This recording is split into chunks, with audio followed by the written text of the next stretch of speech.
Hello everyone, कैसे हैं? उम्मीद करता हूँ जबरदस्त और जिंदाबाद होंगे। तो आज की इस वीडियो में बहुत इंपॉर्टेंट होने वाला है, क्योंकि मैं क्लास 11 की फिजिक्स और बेसिक चीज़ें से बताए हुए चलेंगे एंड आपके लिए आईआईटी मेंस और नीट के लिए बहुत ही ज़बरदस्त फ़ायदा होने वाला है। 2025 के लिए मेरा मिशन जो स्टार्ट है, नया क्लास बिल्कुल नए तरीके से बताया जाएगा। बिल्कुल अच्छे से आपको एक एक चीज़ें पॉइंट को डाउट को क्लियर करके मैं आपको ज़रूर बताऊंगा।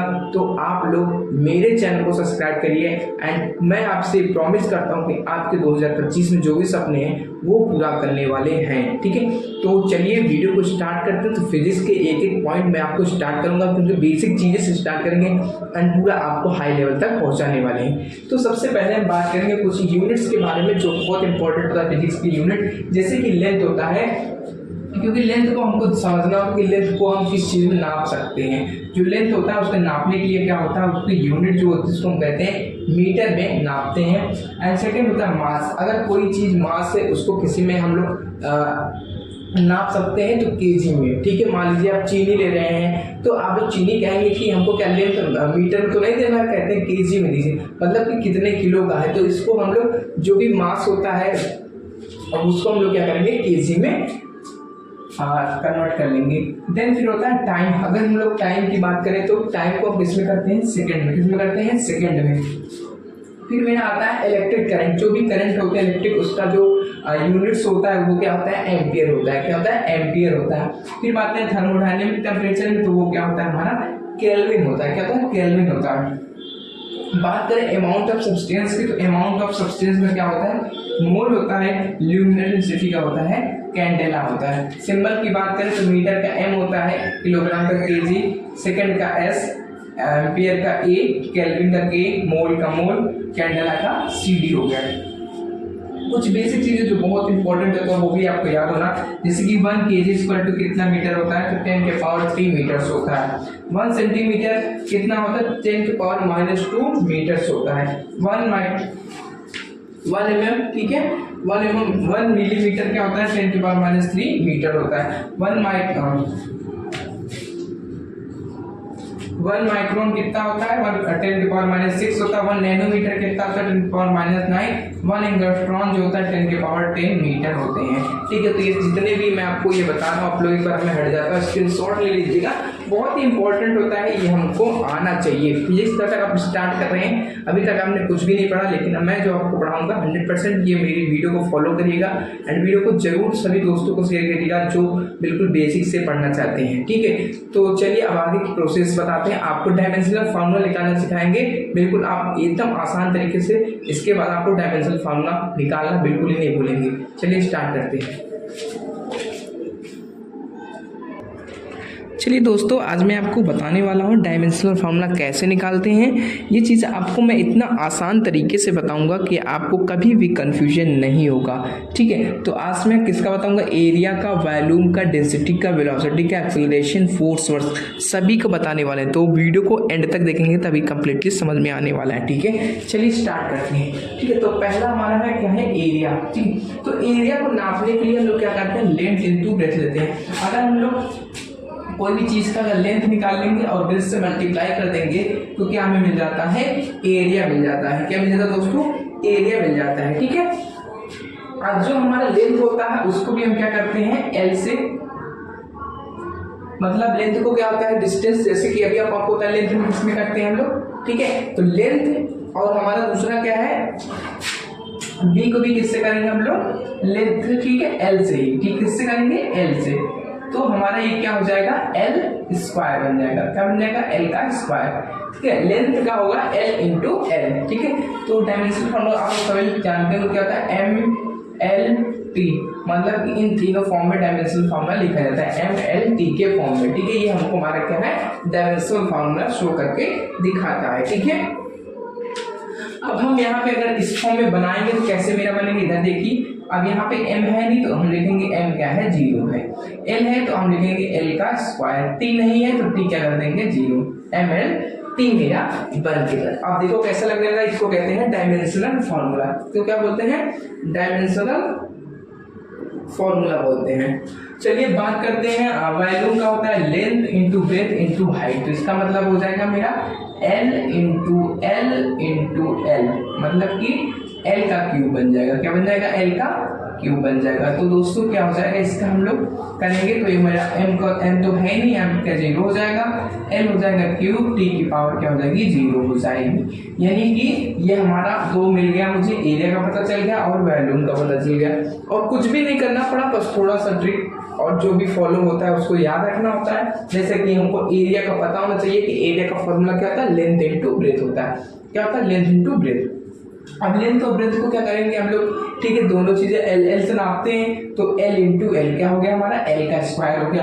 अब वैसे एल मतलब इसमें हमारा क्या हो गया था, लेंथ ब्रेथ हाइट तीनों चीज थी। वॉल्यूम को निकालने के लिए हमको क्या होना चाहिए, तीनों चीज पता होना चाहिए, उसकी हाइट भी कितनी है, लेंथ कितनी है और ब्रेथ कितनी है। तो क्या हो गया, एल इंटू एल क्या हो गया हमारा, एल क्यूब बन गया। ठीक है, तो हमने इसका डायमेंशनल फॉर्मूला लिखा तो यहाँ पे क्या हमारा बना, ये m0 L3 T0। चलिए बात करते हैं डेंसिटी का। तो डेंसिटी का फॉर्मूला होता है मास अपॉन वॉल्यूम होता है। क्या होता है? मास अपॉन वॉल्यूम होता है। ठीक है, अब ये दोस्तों समझिए मास को किस में नापते हैं हम लोग, m से रिप्रेजेंटेशन करते हैं, किसमें, m में।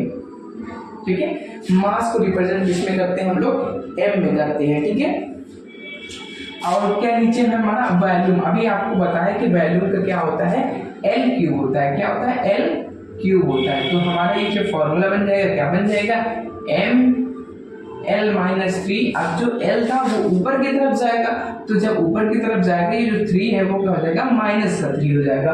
पर t तो है नहीं तो क्या करेंगे, t 0 हो जाएगा। ये हमारा डायमेंशनल फॉर्मूला ऑफ किसका हो गया, डेंसिटी का। अब बात करेंगे वेलोसिटी। वेलोसिटी का जो फॉर्मूला होता है वो होता है डिस्प्लेसमेंट अपॉन टाइम होता है। क्या होता है, डिस्प्लेसमेंट अपॉन टाइम। दोस्तों अगर आपको मैं जो भी पढ़ा रहा हूँ, ठीक है, अगर आपको पसंद आएगा तो प्लीज कमेंट जरूर करिएगा। मैं इस वीडियो में आपको चाहता हूँ कम से कम आप लोग 100 लोग कमेंट करिए, मुझे बहुत ही खुशी होगी। ठीक है, ताकि मैं कल भी जब आपको पढ़ाऊंगा और बिल्कुल वीडियो बनाऊंगा तो मतलब एकदम एक्साइटेड से आपको ये वीडियो बनाएंगे और पूरा वादा करते हैं कि आपको पूरे चैप्टर खत्म करने वाले हैं। फिर आता है एक्सीलरेशन। एक्सीलरेशन का फॉर्मूला दोस्तों क्या होता है, एक्सीलरेशन का फॉर्मूला होता है चेंज इन वेलोसिटी। यानी कि इनका जो है वेलोसिटी जो है आपको इसमें चेंज होता है, कितने टाइम में चेंज होता है, ये हमारा कहलाता है एक्सीलरेशन। यानी कि आप देख सकते हैं कि जो हमारा चेंज इन वेलोसिटी है, चेंज इन वेलोसिटी है। अब ठीक है, तो इसमें क्या होता है, डिस्प्लेसमेंट अपॉन टाइम होता है वेलोसिटी का फॉर्मूला।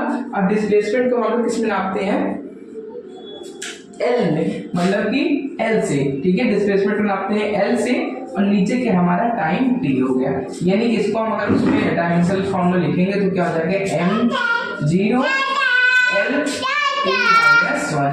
यानी कि ये हमारा क्या हो जाएगा, m0 L(t-1). ठीक है, एंड नेक्स्ट क्या है हमारा एक्सेलरेशन। तो एक्सेलरेशन का क्या हो जाएगा, अब यहाँ पे दिया ही है पहले से, क्या है हमारा L(t-1) एंड टाइम का क्या होता है t। यानी कि t जब ऊपर जाएगा तो क्या हो जाएगा, माइनस का हो जाएगा। यानी t क्या हो जाएगा दोस्तों, यहाँ पे माइनस का 2 बन जाएगा। यानी इसको डायमेंशनल फॉर्म में लिखेंगे तो m0 L(t-2). ये किसका मेरा बन जाएगा, एक्सेलरेशन का। बात करें फोर्स का, फोर्स क्या होता है, मास इनटू एक्सेलरेशन होता है। दोस्तों क्या होता है, मास इनटू एक्सेलरेशन। मास को किसमें रिप्रेजेंट कर सकते हैं हम लोग, m में करते हैं। किसमें करते हैं, m में करते हैं। एक्सेलरेशन की बात करें तो एक्सेलरेशन आपने जैसे पढ़ लिया, क्या होता है, L(t-2). यानी इसको डायमेंशनल फॉर्मूला में लिखेंगे तो मेरा हो जाएगा mL(t-2). ठीक है, तो ये जो है बहुत ही इंपॉर्टेंट है फोर्स का, आपको अच्छे से याद होना चाहिए। अगर आपको फोर्स का हमेशा डायमेंशनल फॉर्मूला याद रहता है तो काफी मदद मिलती है। बहुत सारे क्वेश्चन पूछे जाते हैं तो फोर्स से रिलेटेड रहते हैं, तो अगर आपको ये पता रहता है कि mL(t-2) होता है तो फटाक से कोई भी आंसर कर सकते हैं। अब इसलिए यहाँ पे देखिए वर्क पूछ लिया है, तो वर्क को आप सभी पता है कि क्या होता है, फोर्स इनटू डिस्प्लेसमेंट। यानी कि जितना हम लोग फोर्स लगाएंगे और जितना डिस्प्लेसमेंट होगा वो हमारा काम कहलाएगा। क्या कहलाएगा, हमारा काम कहलाएगा।